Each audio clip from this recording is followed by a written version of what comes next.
할렐루야. 아멘. 또 함께 우리 하나님의 말씀을 나눌 건데 이 말씀 가운데에 또 여러분에게 말씀하신 하나님의 은혜가 충만하길 간절히 소망합니다. 아멘. 감사합니다.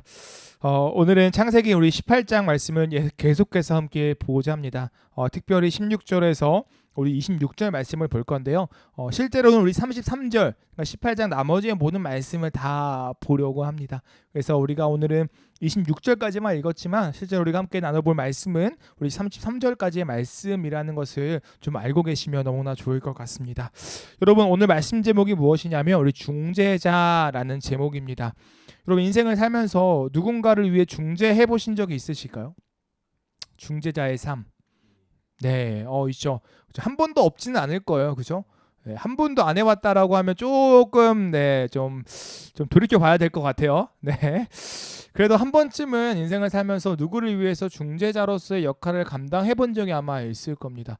여러분, 그런데요, 이 중재하는 삶은요, 익숙해요, 익숙하지 않아요? 사람마다 다를 것 같아요. 성향마다 다를 거고요. 누군가의 일을 좀 더 간섭하고 참견하기, 나쁜 말이긴 좀 부정적인 말이긴 한데 어쨌든 참견하기 좋아하는 성향의 사람들은 중재하는 걸 좋아할 거예요. 나서서 하는 겠죠. 그러나 그것을 좀 별로 선호하지 않는 사람은 하지 않을 겁니다. 반대로 당하는 것도 좀 싫어할 것 같아요. 여러분, 이 중재라는 이 중재자의 이 삶은요, 한번 돌이켜 보니까 현대 시대에 올수록요 좀 많이 줄어든 것 같습니다. 그러니까 과거에는 이 누군가의 삶에 개입해서 중재한다라는 이런 일들이요 많이 있었던 것 같아요. 옆집 아저씨가 우리 집에 와서 중재하고, 옆집 누군가가 아니면 이웃 주민이 이렇게 해서 참견해가지고 이렇게 껴들어서 뭔가를 이렇게 해주고 도와주는 일들이 생각보다 꽤 많았죠. 근데 오늘날에 이르러서는 현대 사회에서는 그러한 모습들이 많이 사라진 것 같습니다. 왜 그럴까라고 생각을 했을 때 요즘에 문화가 좀 그렇게 바뀐 것 같아요. 그러니까 누군가를 위해서 함께 살아간다라는 이 개념보다는 그냥 혼자 살아간다라는 그 개념이 좀 더 우위에 있지 않나? 많은 사람들의 이 철학과 그 가치 속에 심어져 있지 않나? 라는 생각을 좀 해보게 됩니다. 여러분, 근데 성경은요 우리의 인생, 그러니까 사람의 인생, 성도들의 인생이 어때야 한다라고 이야기할까요? 아마 대부분은 중재자의 삶을 살아야 한다라고 이야기하지 않을까 싶습니다. 왜냐하면 성경은 개인적인 어떤 삶을 이야기하는 게 아니라 공동체적인 삶을 이야기하기 때문이에요. 여러분, 그래서요 오늘 좀 특별히요 이 중재자라는 그 주제를 가지고 좀 이야기를 좀 해볼까 합니다. 특별히 오늘 우리가 읽었던 이 말씀도요 이 중재와 관련된 말씀이라고 저는 생각을 해요. 그래서 오늘 이 말씀을 통해 좀 중재자의 삶에 대해서 좀 더 생각해보고 또 하나님 앞에서 우리의 삶을 점검해보는 또 시간이 되길 간절히 소망합니다. 자, 우리 말씀을 쭉 살펴볼 건데요. 우리는 지난주에요 이 세 명의 신적 존재가 아브라함에게 등장했던 그 사건을 살펴보았죠. 그리고 그 아브라함이 그 세 명의 존재를 어떻게 해요? 극진히 대했다라는 거예요. 고온가루 셋사 어마어마한 양이었죠. 또 송아지도 잡고요. 또 엉긴 젖과 우유를 대접하기도 하고요. 그러니까 자신이 갖고 있는 그 부유함을 누구에게? 세 명의 존재들에게 흘려보냈다라고 했죠. 그러나 이것을 통해서 우리가 알 수 있는 여러 가지 일들이 있었어요. 아브라함의 삶에 이런 부유함이 왜 일어났냐? 하나님의 개입하심의 은혜가 있었다라는 거였죠. 그리고 이런 부유함이 흘러보냄의 역할을 했다. 그래서 아브라함의 축복의 통로로 쓰임받은 모습이 이 사건을 통해서 우리가 알 수 있었다라는 거였어요. 더 나아가 이후의 사건에 뭐예요? 또 기적에 대한 이야기를 했었죠. 하나님의 개입하심이 기적이다. 특별하게 무언가 초자연적인 현상이 일어난 것이 기적이 아니라 진짜 기적의 정의는 하나님이 개입하심이 기적이다. 그래서 우리의 삶이 기적의 삶이다라고 지난주에 말씀을 좀 나누었습니다.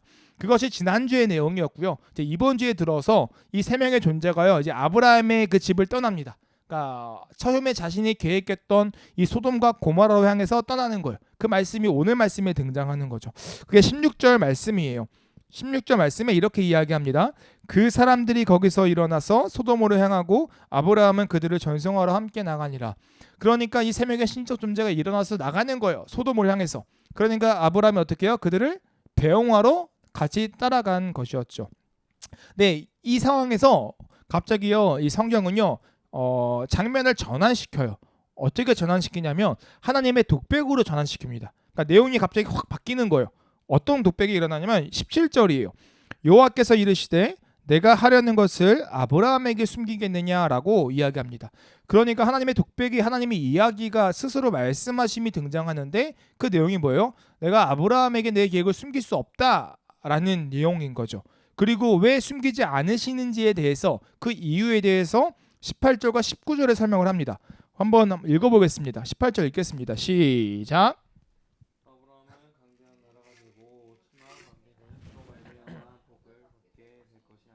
19절이요. 시작.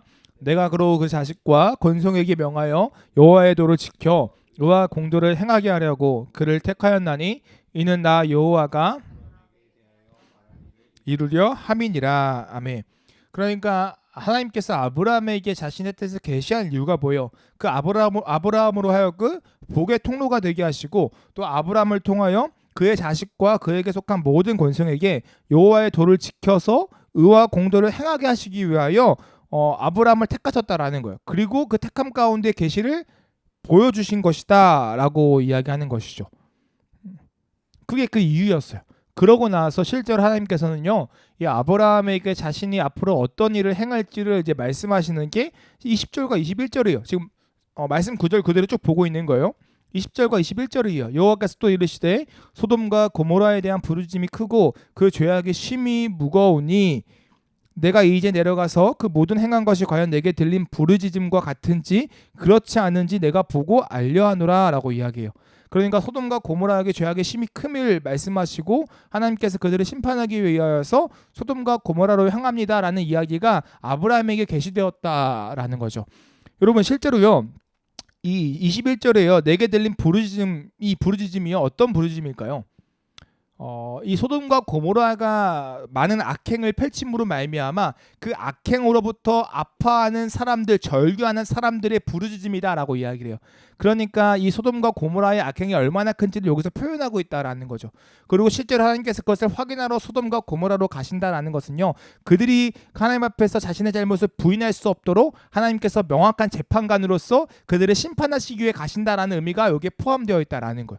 그래서 실제로 20절과 21절의 말씀은 아브라함을 향하여 계시하시는 거죠. 내가 소돔과 고모라를 향하여 그 죄의 심판을 행할 거야 라는 그 말씀이 아브라함에게 주어졌다라는 거예요. 그게 20절과 21절에 대한 말씀입니다.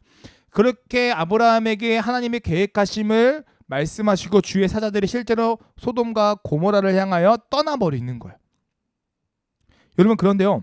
자, 떠나고 나서 아브라함의 이야기가 끝나지 않습니다. 이제 그 이후에 우리가 너무나 잘 알고 있는 한 가지 사건이 등장을 해요. 어떤 사건이냐면 아브라함이 이제 움직이는 거죠. 우리 한번 22절인데요. 한번 22절 읽어보겠습니다. 읽겠습니다. 시작.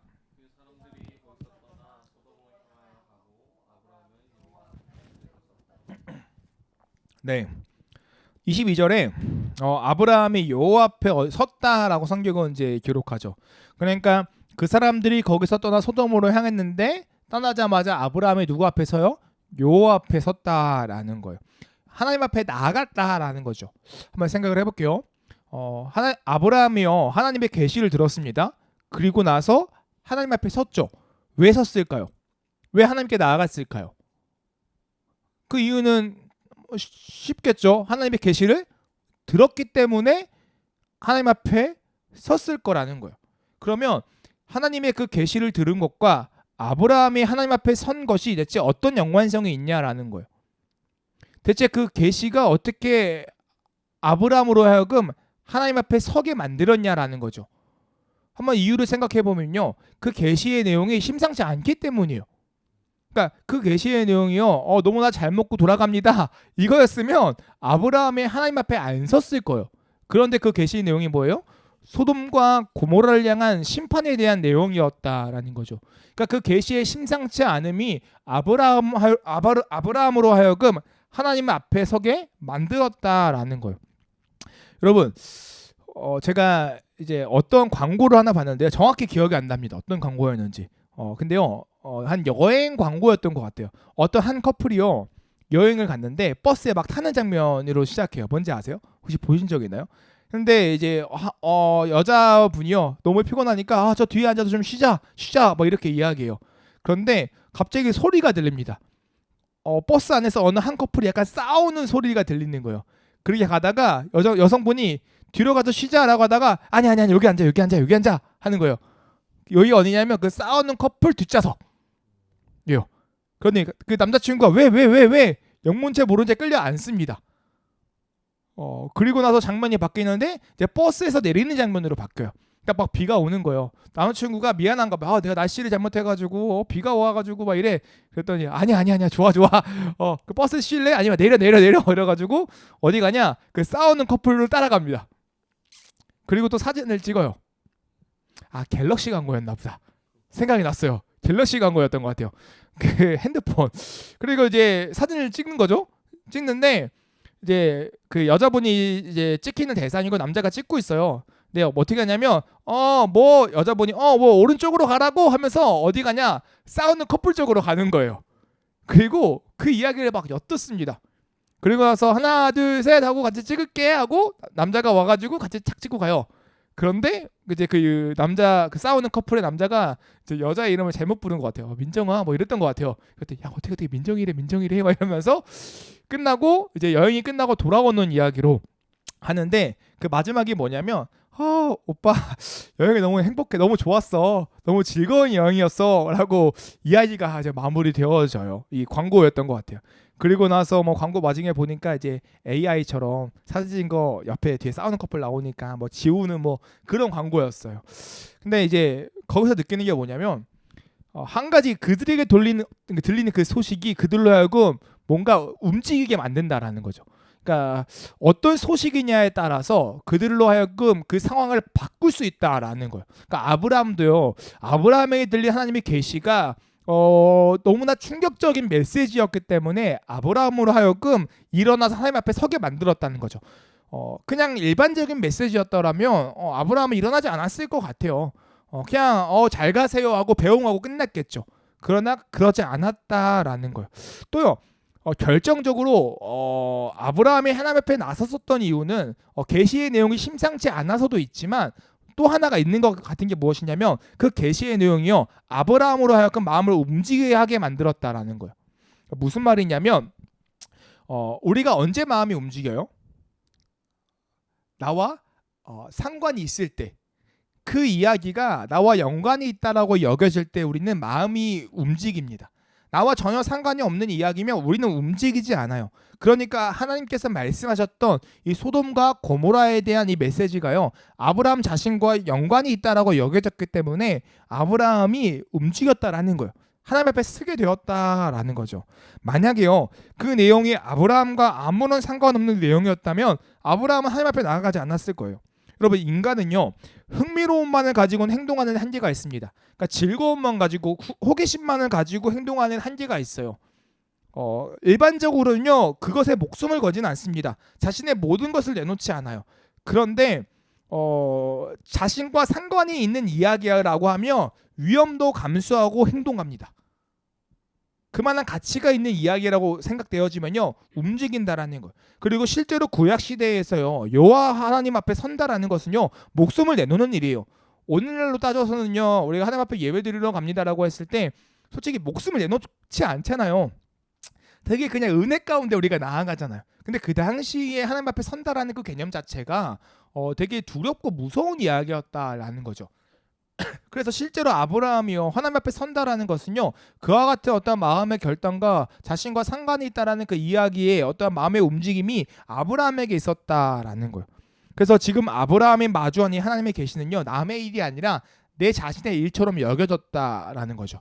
그렇게 그 마음을 가진 아브라함이 실제로 이제 움직이기 시작하는 거예요. 하나님을 향하여 자신의 마음을 아르기 시작하는 거죠. 그게 이제 다음의 구절들입니다. 23절부터 말씀이에요. 23절에요. 이제 뭐라고 이야기하냐면 이렇게 이야기합니다. 아브라함이 가까이 나아가 이르되 주께서 의인을 악인과 함께 멸하려 하시나이까라고 이야기해요. 그러니까 하나님 뭐라고요? 의인과 악인을 함께 멸하시려고 하세요라고 이야기하면서 우리 24절이요. 한번 같이 읽어볼게요. 읽겠습니다. 시작.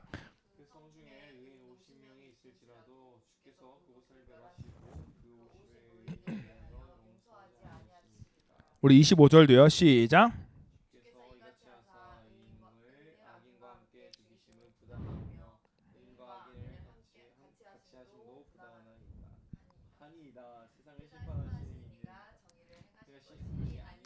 아메요. 네, 어렵죠. 네. 그러니까 아브라함이 이제 마음을 움직여서 하나님 앞에 선 다음에 하나님을 향하여 자신의 간청과 어떤 호소함을 드러내고 있는 거예요. 그 내용이 뭐예요? 주께서 의인은 악인과 함께 멸하라 하시나이까. 그러니까 의인을 악인과 함께 멸하시겠습니까? 라는 호소를 하고 있는 거죠. 의인 만약에 50명이 있다면 그 소돔과 고모라를 용서하지 아니하시겠습니까? 라고 묻고 있는 거예요. 하나님, 의인을 악인과 함께 죽이시면 부당합니다. 또 의인과 악인을 같이 하심도 부당합니다. 하나님은 세상을 심판하시는 분이시지 않습니까? 하나님, 정의를 행하여 주시옵소서 라고 간청하고 있고 호소하고 있다라는 거죠. 이 호소의 핵심적인 내용은 이런 겁니다. 세상을 심판하신 이가 정의를 행하셔야 하지 않겠습니까? 라는 거예요. 여러분, 이 호소를 통해서 우리가 알 수 있는 정보가 몇 가지가 있어요. 뭐냐면 먼저 아브라함은요, 지금 소돔과 고모라의 죄에 그리고 그에 따른 심판에 대해서 불평하지 않는다라는 거예요. 그러니까 마땅히 하나님께서 이 소돔과 고모라의 죄에 대한 심판은 하나님께서 행하실 마땅한 일입니다라고 고백한다라는 거예요. 그러니까 죄에 따른 심판은 내 몫이 아니라 하나님 한 분만의 몫입니다라고 고백한다라는 거죠.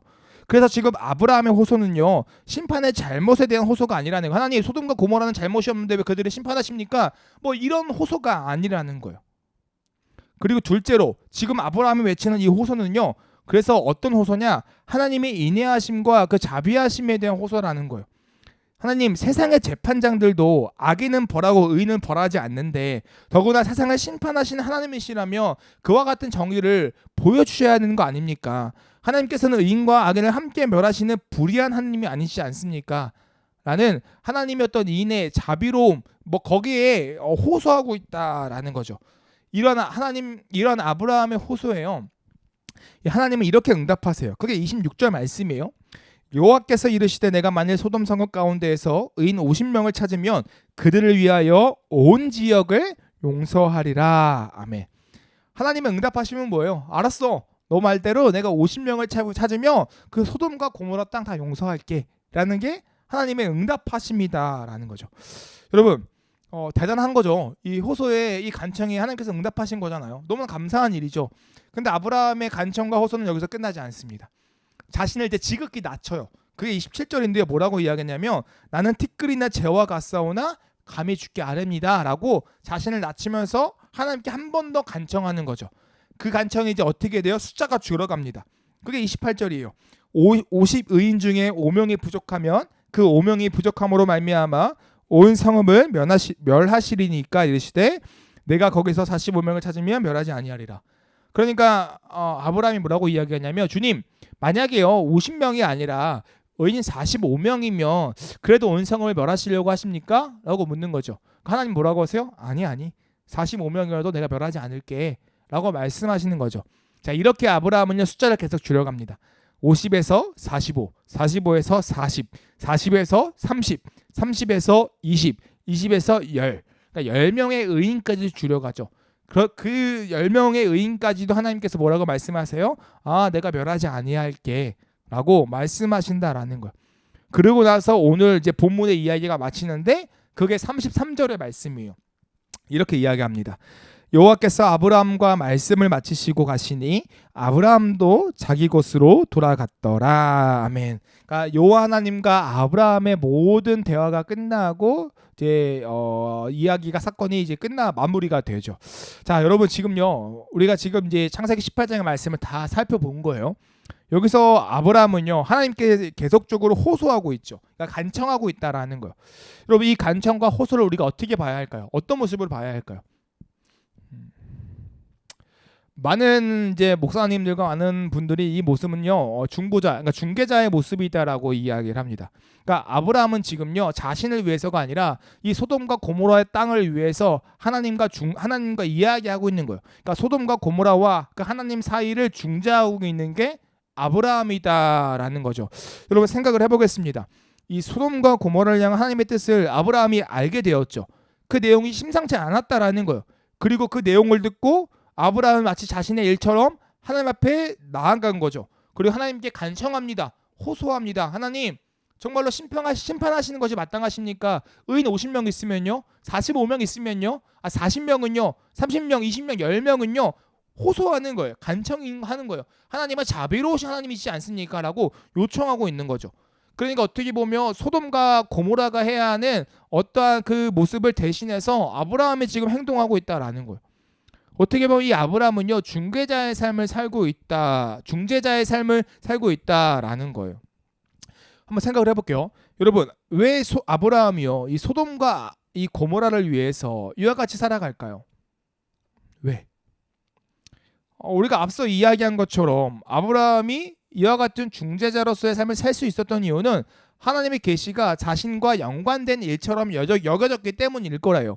그러니까 무슨 말이냐면 아브라함이 그렇게 느끼게 된 이유 중 하나가 아마 그 소돔이라는 땅에 누가 살았죠? 조카 롯이 살았죠. 그러니까 그 땅에 롯이 거주했기 때문에 그 조카 롯을 살리기 위해서라도 아브라함이 아마 하나님 앞에 나아간 것이 아닐까라는 합리적인 생각을 해본다라는 거예요. 그래서 마치 그 일이요, 남의 일이 아니라 자신의 일처럼 여겨졌을 것이다라는 거죠. 여러분, 근데 이렇게만 생각하면 조금 뭔가 아쉽고요, 뭔가 조금 의아스러운 부분이 있습니다.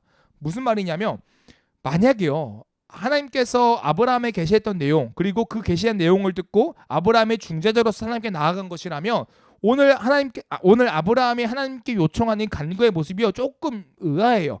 그러니까 만약 아브라함의 이 중재가요, 조카 롯만을 위한 중재였다라면 왜 굳이 의인 50명으로 시작해서 10명으로 끝냈냐라는 거예요. 그러니까 좀 더 현실적이고 가능성 있는 방법은 무엇이냐? 하나님, 소돔과 고모라 땅을 심판하신 것 마땅합니다. 그런데요, 그곳에 제 조카 의인 롯이 있어요. 그 의인 롯, 그 사람을 좀 봐주면 안 될까요? 하나님은 의인과 악인을 함께 심판하지 아니하시는 분 아니십니까? 그런데 그곳에 의인 롯이 있어요, 아버지. 그래서 가셔서 심판하실 때 그 롯만 구해주세요 라고 이야기하는 게 더 아브라함의 마음을 속 시원하게 하는, 더 정확하고도 현명한 방법이 아니냐라는 거예요. 그런데 지금 아브라함은 그렇게 중재하고 있지 않죠. 하긴 의인 50명은요? 40명은요? 45명은요? 40명은요? 30, 20, 10명은요? 다 살려주지 않으실 거예요? 다 살려줄게. 이렇게 지금 중재하고 있다라는 거예요. 그래서요, 이 모습을 보면요, 분명히 아브라함의 그 마음 속에 조카 롯을 향한 마음도 분명히 있을 거예요. 없다라고 할 수 없습니다. 분명히 있을 거예요. 그러나 조카 롯만을 위한 행동은 아니었다라고 생각을 합니다. 왜냐하면 결국 아브라함이 기대한 것은요, 그 땅의 구원이었어요. 그러니까 소돔과 고모라 그 전체의 구원이었다라는 거죠. 그 땅을 향한 심판의 유보였다라는 거예요. 그렇게 아브라함은요, 자신이 생각한 의인 롯과 함께 그 소돔이라는 그 곳이 하나님의 인애, 하나님의 자비를 누리길 원했다라는 거죠. 롯 한 사람의 구원을 위한 것이 아니라 롯과 함께 이 소돔이라는 그 땅의 구원을 아브라함은 원했고 기대했다라는 거예요. 그 땅을 위해 중재했다라는 거죠. 아브라함이요, 왜 이런 마음을 가질 수 있게 되었을까요? 그러니까 롯 한 명이 아니라 자신의 조카만이 아니라 그 소돔과 고모라 땅을 위해 내가 이렇게 중재자의 삶을 살아가야겠어라고 생각하고 행동할 수 있었던 걸까요? 그게 좀 신기하더라고요, 저는요. 아무 연관이 없을 텐데 그 이유가 대체 무엇일까? 아마도요, 이 아브라함이요, 이런 마음을 가지게 된 데에는 하나님의 영향이 있지 않았을까 싶습니다. 정확히는 하나님의 부르심에 그 영향을 받지 않았을까 싶어요. 여러분, 하나님께서요, 아브라함을 택하신 이유에 대해서 그 계시를 말씀하실 때에 그 계시를 아브라함에게 말씀하신 그 이유에 대해서 설명하신 말씀이 있죠. 그게 18절 말씀이었어요. 18절 말씀이 이렇게 이야기합니다. 아브라함은 강대한 나라가 되고 천하 만민은 그로 말미암아 복을 받게 될 것이 아니냐라고 이야기해요. 그러니까 하나님께서 아브라함을 향하여 품으신 뜻은요, 아브라함의 가족, 아브라함의 어떤 친척, 아브라함에 속한 자들만이 아니었다라는 거예요. 천하 만민이 그를 통하여 복을 받기를 원하시는 게 하나님의 뜻이었다라는 거죠. 그리고 그를 위하여 누굴 택하였냐? 아브라함을 택하였다라는 거예요. 아브라함을 택하여서 뭘 말씀해 주세요? 하나님의 뜻을 계시한다라는 거죠. 그러니까 그냥 하나님께서 아브라함에게 아버지의 뜻을 계시한 것이 아니라 아버지의 말씀처럼 천하 만민이 복을 받게 하기 위하여 하나님께서 아브라함을 택하여 말씀하여 주셨다라는 거예요. 여러분, 그렇게요, 소돔에 거주하는 모든 사람이 아브라함에게 있어서는요, 중재해야 하는 대상인 거죠. 왜냐하면 아브라함을 통하여 복을 나눠야 하니까, 하나님의 그 복을 흘려 보내야 하니까, 아브라함을 통하여 그 복음이 전달되어야 하니까, 전능하신 하나님의 일하심이 드러나야 하니까 아브라함은 주신 약속을 품고 복의 통로로서 중재자로서 사명을 다하고 있다라는 거예요. 그 시작이 실제로는 창세기 12장 1절과 2절의 말씀의 시작이었죠. 아브라함은 그렇게 부름받았고 그렇게 약속받았고 그 부름과 약속을 통하여 끝까지 살아가고 있는 게 오늘 우리 아브라함의 이야기잖아요. 믿음의 여정의 이야기잖아요. 그렇게 아브라함은 그 부름에 합당하게 고민하며 복의 통로로서 또 천한 만민의 복을 흘려보내는 또 하나님 앞에서의 중재자로서 그렇게 살아가고 있었고 그 부르심 때문에 이 아브라함이 소돔과 고모를 향하여 하나님 의인 50명은요 45명은요 40명은요 30명은요 20명은 10명은요 라고 이야기하면서 중재자로서 살아갈 수 있었다라고 생각합니다. 말씀이 또 그것을 증거한다라고 생각합니다. 이 말씀을 좀 보면서요 되게 도전되는 부분이 있었어요. 대체 아브라함은요 이런 중재자 삶을 어떻게 살아갈 수 있었을까? 그러니까 그게 아브라함의 부르심인 건 맞아요. 근데 우리가 부르심대로 살아가기가 실제로 어렵잖아요. 그러니까 우리가 이론은 많이 알지만 성경적인 어떤 가르침은 많이 알지만 그 가르침대로 살아가기가 진짜 어렵잖아요. 그러니까 너무 도전이 되는 거예요. 나와 상관없는 사람처럼 여길 수 있는데 그 모든 것들이 나와 상관이 있는 일처럼 여겨서 정말 죽음을 무릅쓰고 일어나 하나님 앞에 서서 그들을 위하여 중재하는 삶 멋있잖아요. 어떻게 이렇게 살아갈 수 있었을까? 뭐 이런 도전이 되더라고요. 그러면서 좀 제 삶을 좀 돌이켜봤거든요. 나는 얼마나 나에게 주신 그 복의 통로, 나에게 주신 사명을 따라서 내가 이 세상 가운데 중재자로서 복음을 전하는 자로 살아가고 있을까 하다 보니까요. 부끄러운 사건이 하나 떠오르는 거예요. 지난 주일 사건입니다. 지난 주일날 우리 밖에 나가서 웨이브 프로젝트 막 청소했잖아요. 홍대 청소하고 되게 주님의 선한 이 복음을 전하겠다라고 청소 막 하고 그리고 이제 우리 현세원자와 같이 이제 수고했다고 우리 치킨 먹었잖아요. 치킨 먹고 집 가는데 이제 아내가 밥을 못 먹었으니까 이제 그 뭐 치즈김밥을 좀 사달라고 말씀 주셔서 이제 제가 먼저 보내고 현세원자 먼저 가시고 제가 이제 싸다김밥 가가지고 이제 치즈김밥을 사러 갔죠. 가서 이제 주문하려고 이제 앞에 섰었어요. 주문하려고 서가지고 딱 하는데 이제 메뉴를 고르고 있는데 안쪽에서 어떤 남성분이 저를 팍 치고 막 뛰어가는 거예요. 진짜 세게 쳤어요. 깜짝 놀라가지고 팍 치고 막 뛰어가요. 근데 얼마 안 있다가 바로 어떤 뒤에 분이 그 남성분의 옷자락을 붙들고 막 쫓아가는 거예요. 그래서 이게 뭔 사건이야, 뭔 상황이야, 막 이렇게 보고 있었죠. 그러고 나서 이제 이따가 그 여성분이 막 씩씩거리면서 김밥집으로 들어오는 거예요. 그러니까 상황을 보니까 그 남성분이 그 여성분의 카드를 훔쳐서 막 도망갔던 것 같아요. 근데 훔친 것도 빼간 게 아니라 모르겠어요. 막 그 정확하게는 제가 못 들어봐서 근데 이렇게 귀쫑긋해가지고 들어봤을 때는 카드를 어딘가에 가게에 두었던 거 흘렸는데 그걸 그 남자가 주워가지고 훔쳐서 도망친 것 같아요. 근데 그 여자는 나중에 이제 그 남자가 훔친 거 알고 뺏으려고 닫으려고 했는데 그 남자가 해가지고 막 도망가고 저 빵치고 도망간 것 같아요. 근데 이제 저는 이제 너무 당황스러우니까 뭐야 이러고 이제 말았죠. 그러고 나서 이제 김밥을 주문하고 좁았어요. 사람이 많아서 밖에서 기다리고 있었는데 그 여성분이 와가지고 이제 그 직원분하고 막 이야기를 하더라고요. 하는데 그 직원분이 이제 그 여성분에게 이야기해 경찰에 신고해라. 근데 그 여성분 핸드폰으로 막 해요. 뭐라고 보니까 외국인인 거예요. 한국인이 아니라 외국인인데 그래서 번역기를 돌려서 막 이렇게 보여주시더라고요. 보여주시면서 직원분은 이제 계속 경찰에 신고해. 그럼 잡을 수 있지 신고해 이러고 여성분은 뭐라고 하는지 모르겠는데 뭐 답답한지 막 이렇게 해요.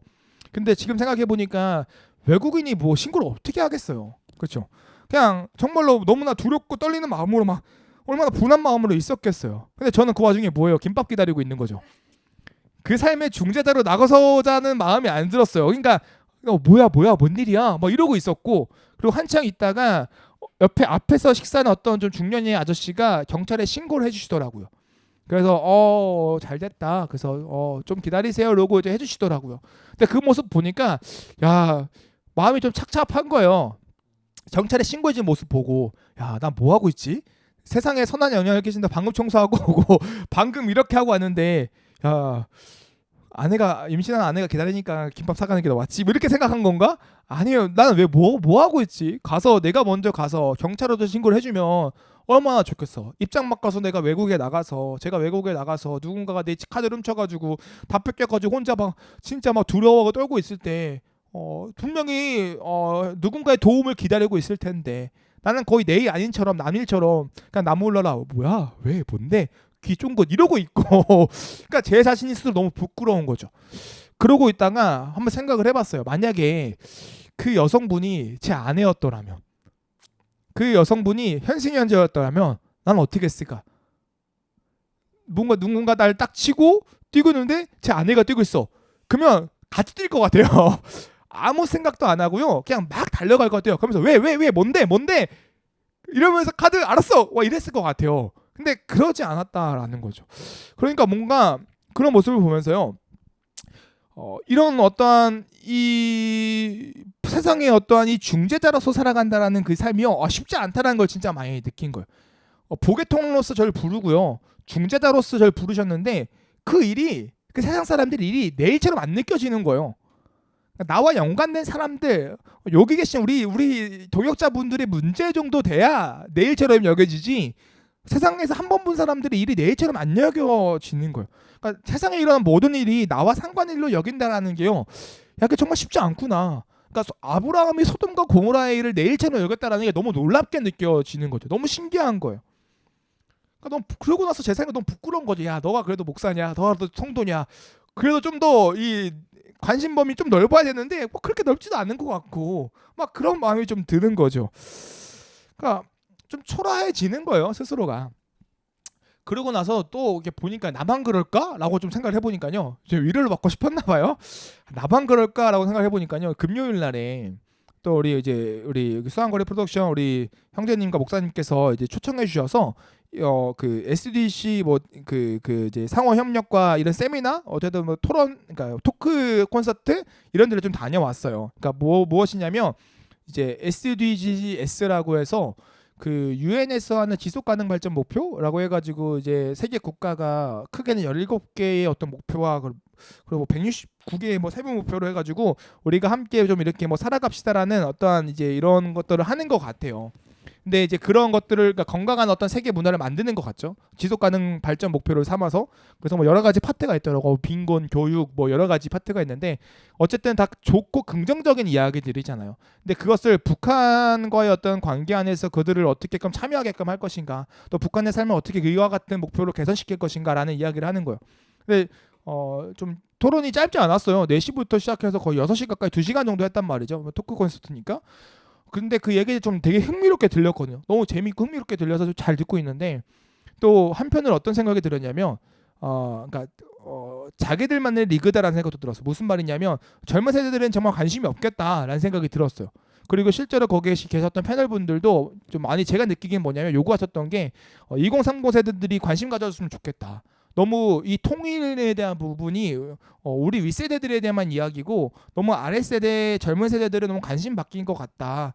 그래서 어떤 한 분이 뭐라고 말씀하셨냐면 집에 가셔서 이와 같은 이야기들을 좀 가족과 좀 이야기 나눠주시고 또 주변 분들과 이야기 좀 나눠주세요라고 좀 말씀을 하시더라고요. 그러면 그걸 보면서 뭘 느꼈냐면 2030들에게 그 북한의 이야기가 남일인 거예요. 솔직히 말하면 한민족이라고 생각이 안 되는 거죠. 나의 일처럼 여겨지지 않는 거예요. 그러니까 어떻게 보면 그들의 삶의 중재자로서 나설 이유가 없는 거죠. 만약에 내 형제가 배고파하고 내 형제가 정말로 극심한 어떠한 가난 속에서 굶어가고 있다면 우리는 가만히 있지 않을 거예요. 어떻게든 그들을 살리기 위해서 발버둥치며 나아가겠죠. 그들의 삶을 중재하겠죠. 근데 그렇게 하지 않는 이유는 내 일처럼 안 느껴지기 때문이다라는 거예요. 근데 그게 현실인 것 같고 오늘날 젊은 세대, 우리 세대의 모습인 것 같다라는 생각이 들더라고요. 그래서 어떻게 보면요, 오늘날 많은 현대인들이요, 앞서 이야기한 것처럼 결핍 속에서 살아간다라고 생각합니다. 그러니까 공감이라는 그 결핍이 우리 시대 속에 너무나 퍼져 있지 않나, 만연하지 않나? 라는 생각이 든다라는 거예요. 소위 좀 더 관심 가지고 좀 더 가까이 가면요 어떤 이야기를 하냐면 오지랖이다라는 이야기를 한 것 같아. 오지랖. 야 오지랖 부르지마. 제 인생 제가 알아서 하는 건데 네가 뭔데 그 삶에 개입해서 그렇게 참견을 해. 막 이런 이야기가 많이 온다라는 거죠. 물론요 오지랖인 경우도 있겠죠. 없지 않을 거예요. 그러니까 밸런스는 분명히 중요하지만 그러나 분명한 것은요. 그렇다고 해서 너무 개인적인 삶은 옳지 않은 것 같아요. 왜냐하면 하나님께서 우리에게 원하시는 삶은 중재자의 삶이기 때문에 정말 아브라함처럼 소돔과 고모라를 위하여 하나님 앞에 나설 수 있는 하나님 앞에 설 수 있는 그런 모습이 우리에게 있어야 된다라는 거죠. 그러니까 아브라함 같은 중재자로서의 어떤 영적 회복이 우리에게 있어야 된다라는 거예요. 그것을 진짜 많이 느꼈어요. 여러분 그러면요 이런 도전이요 저에게 왔을 때 저는 또 묻고 싶은 거예요. 그렇다면 아브라함처럼 우리는 어떻게 이와 같이 살 수 있을까? 아브라함처럼 이런 영적 존재자로서 세상 가운데 하나님을 잇는 복의 통로로서 세상의 중재자로서 우리는 어떻게 살아갈 수 있을까? 이 고민을 하니까요 또 답이요 되게 성경 안에 있는데 심플해요. 우리 19절 말씀인데요. 우리 19절 말씀 한번 읽어볼까요? 한번 읽어보겠습니다. 시작. 내가 그로 그 자식과 건석에게 명하여 여호와의 도를 지켜 의와 공도를 행하게 하려고 그를 택하였나니 이는 나 여호와가 아브라함에게 대하여 말한 일을 이루려 함이니라. 아멘. 하나님께서 이 아브라함을 택하셨는데 여호와의 도를 지켜 의와 공도를 행하게 하려고 그를 택하셨다라는 거예요. 그러니까 무슨 말이냐면 아브라함이 그와 같은 중재자의 삶을 살 수 있었던 이유는 궁극적인 이유는 하나님께서 그와 같은 삶을 살도록 아브라함을 택하셨다라는 거예요. 그의 자식과 그의 건속에게 여호와의 도를 지켜 의의 공도를 행하게 하려고 아브라함을 택하셨다라는 거죠. 그래서 아브라함이 복의 통로로서 중재자로서 살아갈 수 있었다라는 거예요. 여러분 그와 같은 어떠한 이 아브라함을 향한 하나님의 택하심이 결국 아브라함을 보니까요 성장하게 만들었던 거예요.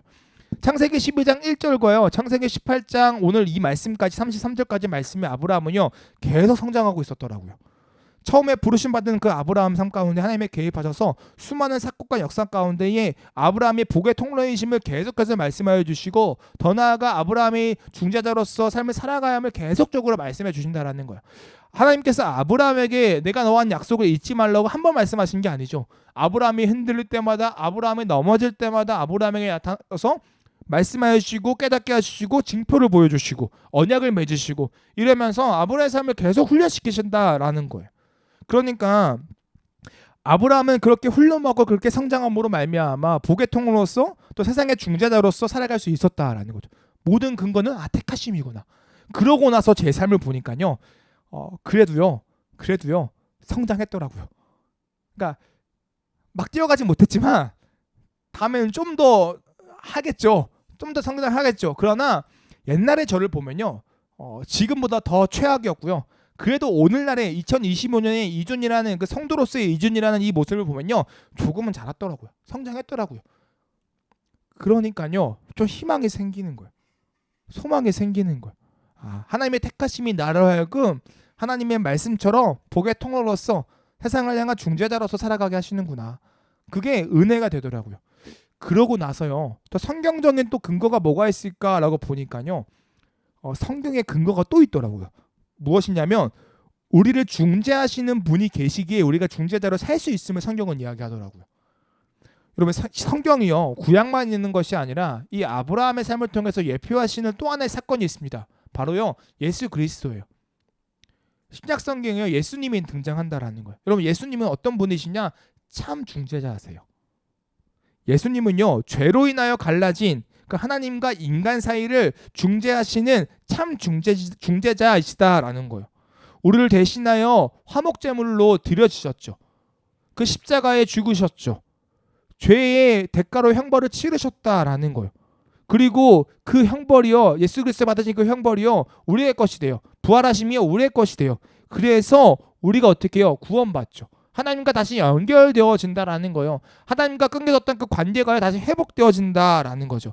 그리고 그 은혜를 누가 먼저 경험해요? 우리가 경험한다라는 거. 우리가 경험한다라는 거. 그 은혜의 중재가요. 우리 삶 가운데 있다라는 거죠. 그리고 하나님께서는 끊임없이 우리를 위하여 중보하신다라고 성경은 또 이야기하죠. 여러분 그래서요. 그 중재하시는 그 은혜를 누리는 우리들이 더 나아가 하나님의 바라시는 것은 무엇이냐? 예수님 닮기를 바라세요. 우리에게 은혜의 중재를 보이시고 허락하시고 더 나아가 주님 따라 세상 가운데의 은혜의 중재자로서 살아가기 원하신다라는 거. 그리고 성경은 이야기하죠. 내가 그렇게 널 만들 거야. 내가 너를 그렇게 변화시킬 거야. 내가 너를 그렇게 거룩하게 할 거야. 라고 성경은 이야기한다라는 거예요. 이게 저와 여러분들에게 주는 소망의 메시지다라는 거예요. 여러분 그래서요. 우리는 중재자로서의 삶을 살아갈 수 있다라는 거예요. 지금 나와 전혀 상관없는 이야기처럼 보일 수 있습니다. 저 홍대에 살아가고 있는 저 사람들의 모습이요. 나와 상관없는 사람들처럼 여겨질 수 있어요. 그런데요. 우리는 기도해야 되는 것 같아요. 하나님 나와 상관없는 자들이 아니라 내가 정말로 그들을 사랑하는 자로서 나의 일처럼 여기며 그들의 삶을 위하여 중재하는 자가 되겠습니다라는 그 고백이 우리의 마음 가운데 일어나야 되는 것 같습니다. 저는 참으로 감사한 게 무엇이냐면 이 홍대 땅에 와서 정말로 감사한 게 무엇이냐면 사람을 보는 눈이 바뀌기 시작했어요. 교회 안에 있을 때는요 좀 불편했습니다. 뭐가 불편했냐면 좀 너무 힙하면 불편했어요. 문신이 있고요. 너무 옷이 너무 없고요. 너무 뭐가 이게 달려 있으면요. 그 사람들이 싫은 거 아니에요. 혐오하는 건 아니지만 나도 모르게 불편하고 위축되고 뭔가 좀 말거기 좀 그냥 꺼려지고 막 그랬단 말이죠. 그러니까 편하게 대해지지가 않았어요. 그런데 지금은요 그냥 편해요. 똑같아요. 눈이 바뀌더라고요. 왜냐면 이제 맨날 보니까 같구나. 다를 게 없구나. 너무 좋은 분들이구나. 라는 생각이 들더라고요. 그러니까 제 마음이 좀 더 넓어진 거겠죠. 정말로 그분들의 그 삶이 나의 삶으로 더 다가와지게끔 되었다라고 생각을 해요. 그러니까 이처럼 하나님의 일하심이 우리의 삶 가운데 분명히 있다라고 생각합니다. 여러분 그래서요. 복의 통로자 또 삶의 중재자로서의 아브라함의 삶은요. 평가자의 삶이 아니었어요. 오늘 성경은 이야기하죠. 하나님 앞에 선 이 아브라함이요 소돔과 고모라를 평가하시는 심판하신 하나님을 따지지 않았어요. 하나님 그들은 심판의 대상이 아닙니다. 이렇게 이야기하지 않았다고요. 그러니까 이 아브라함의 역할은 단지 뭐예요? 이 중재하는 역할이었다고요. 그러니까 사람을 볼 때도 우리는 그래야 된다라는 거예요. 하나님 저 사람은 심판받아야 마땅합니다. 어떻게 저 사람이 교회에 옵니까? 어떻게 저런 모습을 하고 어떻게 하나님의 백성으로 이야기합니까? 그 심판의 영역은 우리의 영역이 아니라는 거예요. 그 삶을 위하여 그 대상을 위하여 우리가 중재하는 삶을 사는 게 아브라함에게 주셨던 사명이고 더 나아가 저와 여러분에게 주셨던 사명이다라고 생각을 합니다. 여러분 죄를 옹호하는 것이 아니에요. 아브라함이 소돔과 고모라의 죄를 옹호하지 않았어요. 그러나 아브라함은요 중재자로서 롯을 위해 더 나아가 그 땅을 위해 하나님 앞에 나아갔다라는 거예요. 예수님도 그렇게 살아가셨죠. 예수님도 죄를 옹호하지 않으셨습니다. 그러나 죄인들을 위해 죽으셨다라는 거예요. 죄인들을 위해 중재하셨다라는 거죠. 죄인과 하나님의 관계를 중재하셨다라는 거. 직접 십자가의 죽으심으로 말미암아. 여러분 그래서요. 우리는 신앙생활을 하다 보면 누군가를 중재하려고 하는 것이 아니라 누구를 심판하려고 하는 것이 있다면 그건 문제라는 거예요. 그것은 하나님이 원하지 않는 삶의 모습이라고 생각합니다. 심판은요. 판단은요. 하나님의 몫이에요. 우리는요 그들을 사랑하는 마음으로 그들의 일이 나의 일처럼 생각하고 그들을 위해 하나님 앞에 서야 돼요. 우리가 하나님 앞에 서는 방법이 무엇이 있나요? 오늘날 우리가 하나님 앞에 설 수 있는 방법이 무엇이 있어요? 예배하는 거죠. 기도하는 거죠. 그들의 삶과 함께하는 거죠. 여러분 그와 같은 삶이 우리의 가운데 있어야 된다는 거예요. 성경을 읽어보니까요 모세가 그렇게 살았더라고요. 하나님 앞에서 정말로 죄덩어리로 살았던 어리석게 살았던 그 이스라엘 백성들을 위해서 그 모세가요 자신의 목숨마저 내놓으면서 마치 자신의 일처럼 하나님 앞에 쓴다고요. 하나님 이들을 용서하여 주시옵소서. 무릎 꿇고 기도한다고요. 그와 같은 삶이 오늘 아브라함처럼 소명받은 우리 그 정말로 복의 통로로서 중재자로서 부름받은 우리에게 있어야 된다라고 생각합니다. 사랑하는 성도 여러분 우리는요 저와 여러분들은요 더 나아가 하나님 앞에 부름받은 우리들은요 기적을 경험하는 사람들입니다. 하나님의 개입하심이 저와 여러분의 삶 가운데 있어요. 그게 기적이라고요. 하나님의 부르심이 우리에게 있죠. 그래서 그 기적을 경험한 사람들에게 주어지는 의무가 있어요. 하나님의 말씀의 명령이 있죠. 어떻게 보면 축복의 명령이에요. 무엇이냐면 복의 통로로 살아가라는 거. 또 중재자로서 살아가라는 거. 그리고 그것이 단순히 너에게 준 어떤 의무가 아니라 이미 예수 그리스도를 통하여 이미 다 이루셨고 그분을 의지함으로 말미암아 너는 그냥 따라가면 돼. 그분처럼 내가 너 살게 할 거야. 성령님이 오셔서 주님을 더 닮아가게 할 거야 라고 우리에게 말씀하여 주신다라는 거예요. 여러분 중재의 결과가 어떤 결과가 될지 모릅니다. 실제로 하나님의 이 소돔과 고모라를 위해 중재했던 그 아브라함의 그 중보의 그 기도가요 어떤 결과를 가져올지 몰라요. 중보를 한다고 해서 심판이 유보되는 건지 심판이 임할지 모르는 거죠. 그것은요 앞서 이야기한 것처럼 하나님 몫입니다. 그러나 주님이 기뻐하시는 그 일은 무엇이냐? 중재하는 거예요. 마치 내 일처럼 그들을 위해서 눈물로 기도하고 하나님의 뜻을 구하는 거죠. 사랑하는 성도 여러분 저는요 우리 모두가요 주님의 뜻을 따라요 세상을 품는 동역자가 되었으면 좋겠습니다. 우리 교회가요 당장 우리와 상관에 있는 일만 내 눈앞에 놓여있는 일만 내일로 여기는 것이 아니라요 우리에게 허락하는 이 세상을 나의 일로 여기는 우리 공동체가 되었으면 좋겠어요. 쉽지 않을 겁니다. 이것까지 주님 우리 교회가 품어야 돼요. 이 일까지 나의 일처럼 여겨야 돼요. 이거 너무 오지랖 아닌가요? 너무 무리 아닌가라고 느껴질 수도 있을 것 같아요.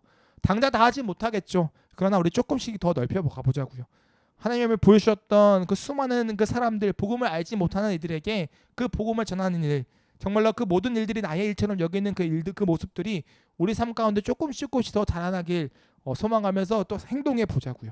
그러면요, 우리 교회가요, 우리 한 사람 한 사람이요, 그 은혜 따라 그렇게 살아가면요, 이 세상 가운데요, 주님의 뜻이 잘 전해지리라 믿습니다. 그 복음이 멋지게 선포되어지리라 믿어요. 그리고 그 시작은요, 우리 삶부터 시작이라고 생각합니다. 여러분의 가정에서, 여러분의 직장에서, 여러분의 학교에서, 교회에서, 수많은 사회적 관계 안에서 정말로 아름다운 그 선을 일으키는 그 복의 중재자가 되시길 간절히 소망합니다.